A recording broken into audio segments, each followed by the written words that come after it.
how does the process work if they, let's say they are a Vietnam or a Korean War veteran and they don't have the necessary paperwork to say like, hey, I was injured on this day for this reason. Hmm. You know. That's another good question. So once they have a DD 214, right? Once we submit the packet, the VA has something called a duty to assist, meaning that once the VA gets your packet, it in the process, the VA reaches out to the DoD Mm. and pulls all your medical records, Medical including uh, um, any injuries, service records, medical records. So they look at that, right? Let's use a Vietnam veteran, right? He has prostate cancer. Let's just use prostate cancer, and he has a knee injury and a back injury, right?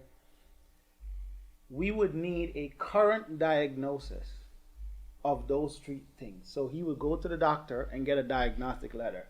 The doctor would say, hey, I've been seeing such and such for this amount of time. He is diagnosed with a slip disc, 5D or whatever it is, right?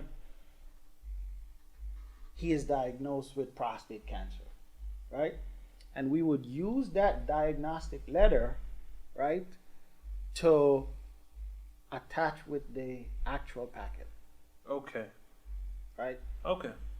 All right. And that's how the VA knows what you're filing for. When we on the actual claim form, we put down what it is.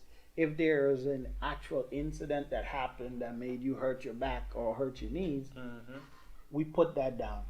So once the VA gets that packet, and let's say you went to sick hall or you went to the TMZ, let's use a deployment. You got hurt on a deployment, and you went to the TMZ, right?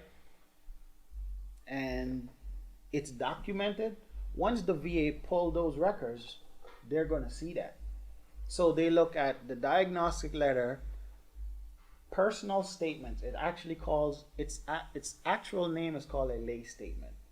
For civilians, it's a personal statement. Basically, you are explaining what happened, and you're linking it to how it affects you, how that injury that happened affects you today.